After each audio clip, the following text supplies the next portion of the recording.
Esta es Mirada Crítica, Rompeviento.tv. Y hablando de elecciones, en la semana pues fue muy notable, o la nota que se dio fue que Margarita Zavala se bajó de la candidatura. Un poco de contexto histórico. Cuando Felipe Calderón fue presidente de México, y hablo de Felipe Calderón, perdón, no por discriminación a Margarita Zavala, sino que por el hecho de que forman un proyecto conjunto. Y digo que es un proyecto conjunto porque jamás Margarita Zavala se deslindó de las políticas de Felipe Calderón. Por eso hablo en conjunto, de verdad, no para nada por una discriminación de género, sino hablo como proyecto. Cuando Calderón fue presidente de México, ganó el poder, pero perdió el PAN. En diciembre de 2010, por ejemplo, Gustavo Madero le impidió poner a Roberto Gil Suart como presidente del PAN. Ya Calderón previamente había tenido dos presidentes afines a él. Por un lado, Germán Martínez, que ahora está con López Obrador, y por otro lado, César Nava Vázquez, que bueno, habría que leer, por ejemplo, el libro de Manos Azules, Camisas Negras, algo así, donde pues vienen todos los intereses que tenía el PAN en Pemex. Después, Felipe Calderón, como presidente, no pudo imponer a Ernesto Cordero como su candidato a la presidencia de la República. Estamos hablando en 2012. En 2015, dentro del propio PAN, Margarita Zavala no pudo conseguir una tercera candidatura a diputada federal. Ya antes lo había sido en dos ocasiones como representante plurinominal, es decir, venía ya integrada en las listas del partido y no lo pudieron hacer en una tercera ocasión, con lo cual pues ya Margarita ya no ha estado en el servicio público como antes lo estuvo. Como no lograron sus propósitos, ¿sí? Pues ahí ya sabemos cuando Margarita Zavala salió del PAN. A mí me sentí muy feo cuando el senador Ernesto Rufo Appel dijo, es un alivio, ¿no?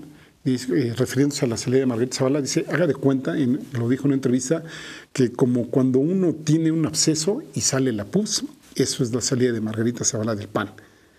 Después, obviamente, los que estaban apoyando este proyecto se le quiso comparar a Hillary Clinton, ¿no? A mí me parece una especie de oportunismo de género. Y bueno, y con todo y los cuestionamientos a los miles de muertos heredados por Felipe Calderón, nunca, insisto, nunca se quiso desligar de él. De hecho, en la entrevista que le hizo Jorge Ramos, contestó que eso había sido un problema de comunicación. Problema de comunicación, 121,000 muertos. Bueno, podríamos decir que fue una muy buena primera dama, pero una pésima candidata a la presidencia de la República. Es la primera candidata independiente de la historia, sí, pero también la primera que renuncia en plena campaña. Y aquí entonces traigo toda esta colación porque pues, la pregunta es ¿por honestidad o por negociación? Aquí hay que analizar varias cosas para esta declinación, obviamente desde el tiempo en que se da, ya con boletas impresas, que a mí se me hace, bueno, es que muy mala onda, como diríamos coloquialmente, porque pues ahí va a estar ya, finalmente, a lo mejor ese era su propósito, y también precisamente antes del debate, ¿no? Y preguntaremos aquí, los empresarios ya no querían que estorbara al posible contrincante final de AMLO. Aquí, por ejemplo, sería interesante que leyeran la columna de Riva Palacio en El Financiero, donde habla que ya eso ya es un rollo de dos, ¿no? Y que ya el tercero ya habría que cortarlo prácticamente, ¿no? Y aquí también hay que decir por qué ella destapa, digamos, su declinación en Televisa.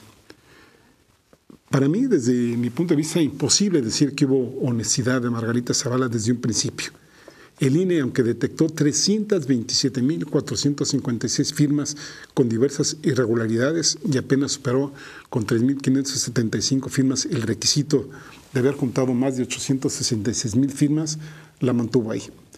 Miles de esas firmas irregulares fueron de fotocopias de credenciales de elector.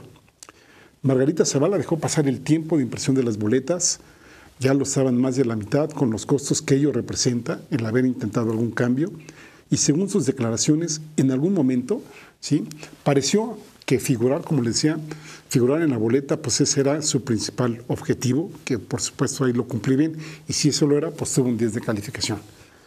Nos parece ser que tampoco fue honesta cuando permitió que los ayudantes de Felipe Calderón, recordemos dentro del conjunto de prestaciones que tienen los expresidentes, además de sus más de 200,000 pesos mensuales, tienen casi 100 personas a su servicio.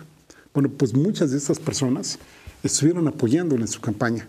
Y bueno, hasta donde sabemos, donde viene ahí el profesiograma, pues se le paga para ayudar al expresidente, no para hacer propaganda política a las esposas de los expresidentes, que por cierto, estos sueldos pues salen de nuestros impuestos.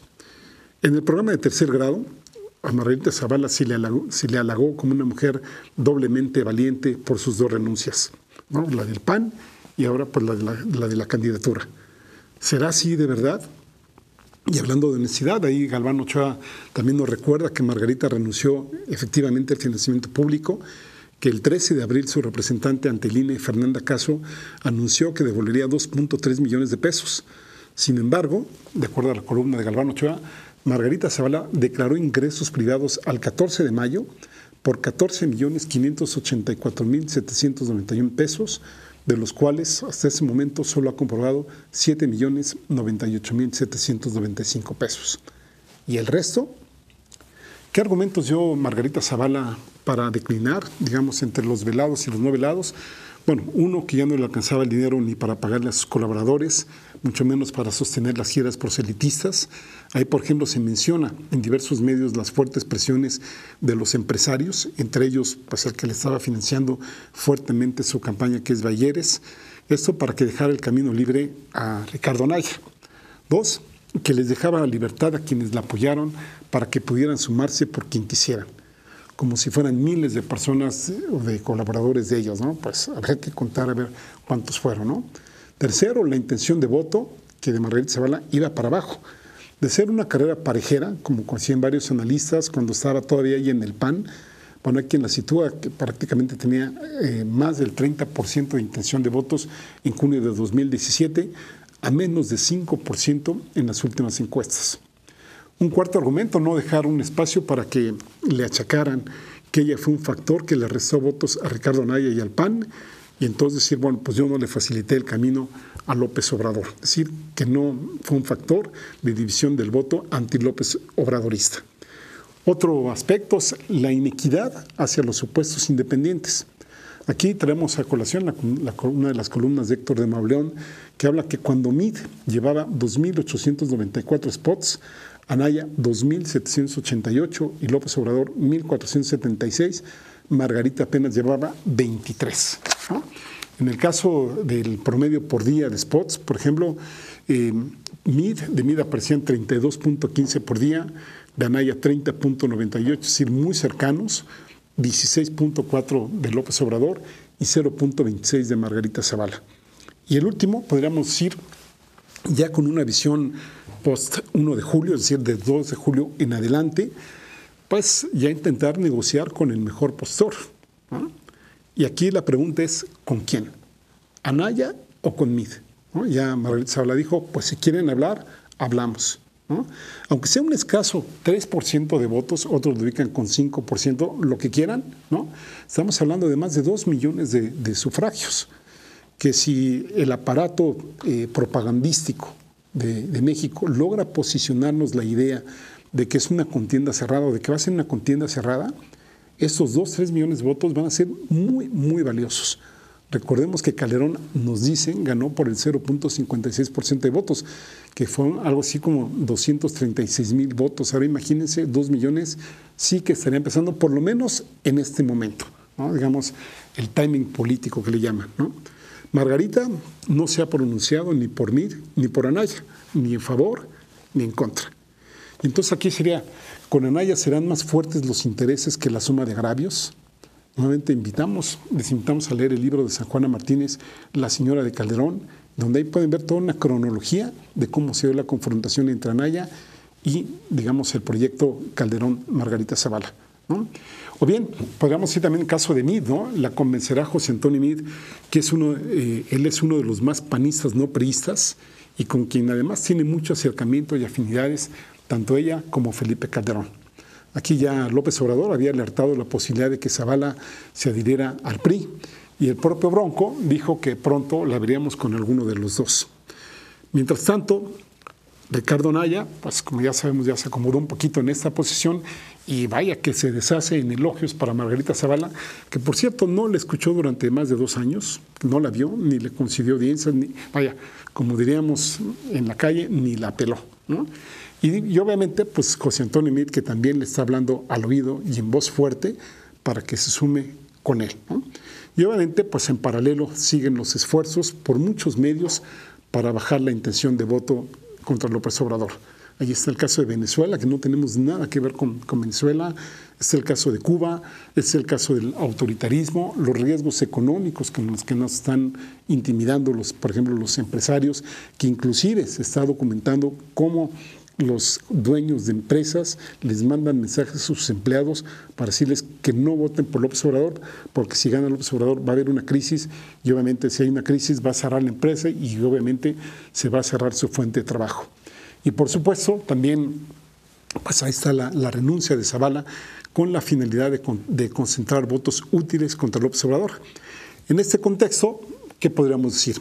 Tal como plantea Julio Hernández, Zavala será una nueva versión del Partido Verde Ecologista de México, del PANAL, del Movimiento Ciudadano, del PT y del PES, para obtener grandes ganancias a partir de sus escasos votos que le aportan a los otros partidos, ¿no?